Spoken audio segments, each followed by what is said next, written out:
Capítulo 2. Brujo demonología. El cráneo del Man-Ari. Contempla el cráneo de Tzadkiel, el rechazado. Antaño, un gran líder de los Eredar.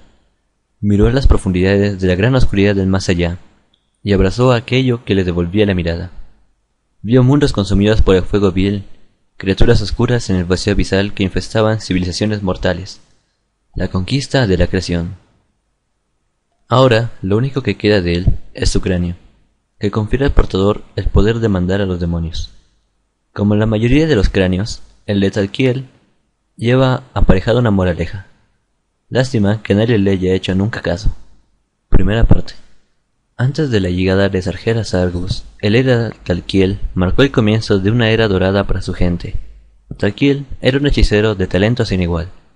Él y sus heraldos ampliaron los límites de la invocación y la magia de vinculación, y conjuraron entidades arcanas que ayudaron a levantar la prodigiosa arquitectura de la ciudad. Tzadkiel también ideó las máquinas que concentraban la energía arcana latente del mundo, lo que trajo a Argus paz, armonía y vitalidad.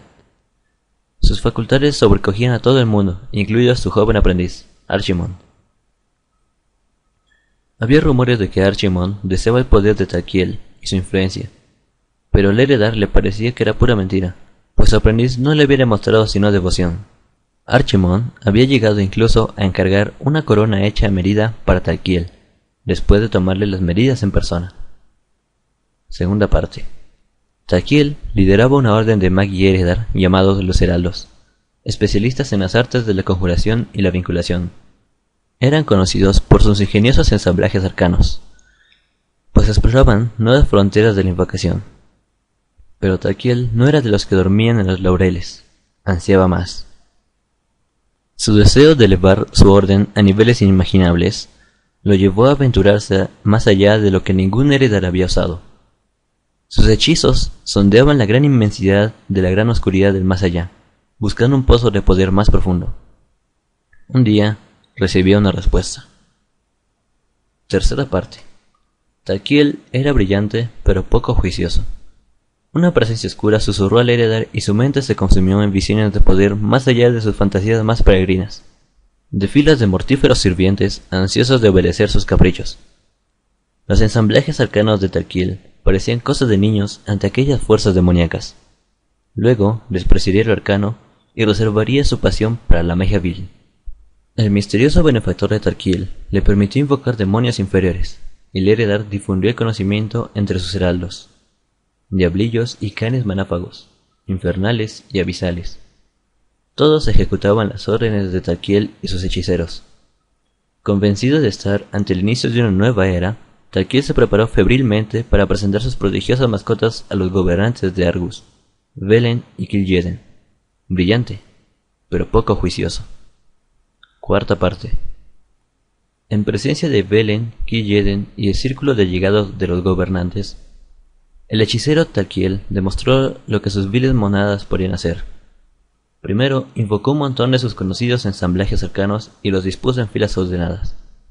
Luego el cielo se oscureció, y las nubes se abrieron ante el estrépito de una tormenta de meteoritos. De los cráteres emergió un ejército de infernales, que Tzadkiel asusó contra los ensamblajes. Era una exhibición simbólica de la nueva era que anticipaba a su pueblo. Observó en estado de éxtasis cómo los demonios aniquilaban a las desdichadas entidades arcanas, aplastándolas y abrazándolas hasta que solo quedaban brasas y humo. Tal era la furia de los demonios que incluso las columnas y estatuas cercanas quedaron reducidas a escombros y cenizas. En lo que a Tzadkiel respectaba, era un sacrificio aceptable de cara al progreso. Pero cuando miró las caras de sus colegas, no vio la aprobación que esperaba. La expresión de Kil'jaeden era distante, inescrutable, pero no había duda de lo que Velen pensaba. Condenó las nuevas invocaciones de Tzadkiel y le ordenó no volver a conjurarlas nunca. Quinta parte. Esto forma parte del relato de los últimos días de Tzadkiel, escrito por un heraldo anónimo. Se recuperó del archivo privado de Archimonde. Tras la desastrosa demostración del maestro Tzadkiel, Velen le prohibió conjurar demonios, proclamando su nueva era como un experimento fallido. Tzadkiel se retiró a sus aposentos durante semanas. No comía ni dormía. Sus únicos compañeros eran los esbirros demoníacos que invocaba, y luego desterraba airado. O eso suponíamos. Solo podíamos oír los chillidos de los diablillos a ser llevados de acá para allá entre ese reino y el vacío abisal. También notamos la presencia de otras entidades más grandes junto a él, apariciones sombrías de funesta influencia, aunque sus sirvientes juraban que nadie había entrado en su sagrario. Cuando Talquiel salió al fin, estaba cambiado.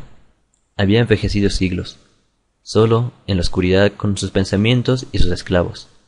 Tenía la espalda torcida y encorvada, y un extraño brillo en los ojos. Invocó a sus heraldos y respondimos a la llamada, pues lo amábamos como a un padre.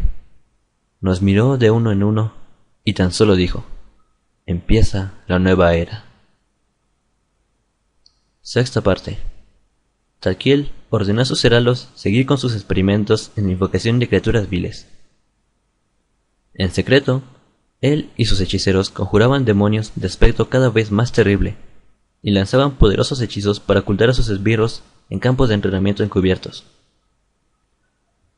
Protegido de los ojos de Velen y Kil'jaeden, Talquiel amasó lentamente un gran ejército demoníaco con un propósito: imponerse como dictador de Argus. Los heraldos se unieron en su apoyo a Talquiel, salvo uno, su aprendiz, Archimonde. Aunque no sentía aversión por los demonios, de hecho, hasta le gustaban, Archimonde se movía con ambición y deseaba demostrar su valía a Velen y Kil'jaeden. La noche antes de que los heraldos dieran el golpe, Archimonde reveló los planes de Talquiel a los gobernantes de los Eredar. «Pediréis sus cabezas por esto», dijo Archimonde. Séptima parte. Velen y Kil'jaeden se quedaron atónitos al saber de la traición de Talquiel. Había invocado legiones de bestias viles para crear su propio imperio, y planeaba asesinar a los gobernantes Eredar. Se había servido de una nueva y extraña fuente de poder de límites desconocidos, y había que detenerlo rápidamente y sin piedad. Para demostrarle su lealtad a Velen y Kil'jaeden, Archimonde rompió los resguardos que escondían donde se estaba congregando el ejército demoníaco de Talquiel, y dirigió un contingente de Magi en el asalto a los campos de entrenamiento secretos. La batalla no duró mucho. Desprevenidos, los heraldos fueron derrotados fácilmente por los Magi invasores, y sin comandante que los dirigiera, los demonios fueron masacrados. Archimonde se enfrentó a su maestro cuando éste invocaba refuerzos. Con un solo mandoble de su espada, decapitó a Talquiel. Octava parte. Del primer capítulo del tratado sobre frenología Eredar. La ciencia de la frenología, el estudio de la forma del cráneo como medio para determinar la amplitud intelectual, se popularizó en Argus durante la época del segundo Triunvirato. Sus defensores creían que las facultades mentales de un Eredar, como la fuerza de voluntad, la memoria y la percepción, podían atribuirse a la forma y el tamaño de varias protuberancias en el cráneo de este individuo. Algunos teorizaban que, si el cráneo de un Eredar era lo bastante bien proporcionado para lanzar hechizos, podía utilizarse para canalizar energías mágicas incluso después de muerto. Esta práctica se consideró demasiado bárbara como para convertirla en algo de uso común, pero tampoco era algo inaudito. Entre los frenólogos más eminentes de esa época se encontraban Talquiel y Archimonde. Talquiel era célebre por tener el cráneo arquetípico de los hechiceros, y por ello se le admiraba extensamente. Novena parte. Tras aplastar la rebelión de Talquiel, los Magi de los gobernantes Eredar quemaron los cadáveres de los heraldos para que su mancha vil no se propagara, y destruyeron los escritos de los rebeldes para eliminar el conocimiento de sus malas artes. Archimonde lo supervisó todo, y en cuanto terminó, fue aclamado como un héroe. Poco después, Archimonde le encargó a uno de los mejores joyeros de Argus que adorara el cráneo de Talquiel. Afirmó que lo estaba preparando para exhibirlo, como una advertencia de no seguir su ejemplo. En realidad, hizo que lo adornaran con metales que mejorarían su capacidad para canalizar energía mágica. La decoración perfecta para el cráneo del hechicero perfecto, que Archimonde expondría orgullosamente en su domicilio. Décima parte. Archimonde acabó ascendiendo el liderazgo de los Eredar junto a Velen y Kil'jaeden, y a decir de todos, era un gobernante sabio y sagaz. Pero en realidad, una presencia demoníaca se había ido infiltrando lentamente en la mente de Archimon, usando el cráneo de Taquiel como conducto para su perniciosa influencia. Mientras Archimon dormía, tenía visiones de civilizaciones consumidas por un majestuoso fuego vil, y de un dios oscuro al frente de un ejército glorioso. La entidad susurraba promesas de fuerza que para los meros mortales eran imposibles de comprender, y Archimon se empapó de ellas, ansioso por saber más acerca de este ser misterioso y sus legiones invencibles. Así, cuando el titán oscuro Sargeras vino al fin a Argus y ofreció a los Eredar un lugar en su reino, Archimon fue el primero en aceptar. 11ª parte. Tras convertirse Archimon en uno de los generales de la Legión Ardiente, le dio un buen uso al cráneo de Taquiel. En vida, Taquiel no había tenido rival a la hora de controlar esbirros demoníacos, y su cráneo no era menos hábil. Mundo tras mundo cayó ante Archimon cuando éste canalizaba sus órdenes a través del cráneo, obligando a multitudes de demonios a obedecer, con sus fuerzas arrasando a los oponentes con la gracia y la precisión de un ballet de experta coreografía. Desde entonces, la posesión del cráneo de Taquiel se ha transmitido a un puñado de generales de élite de Sargeras, con preferencia por aquellos que dirigen invasiones de los mundos más deseados por el Titán Oscuro.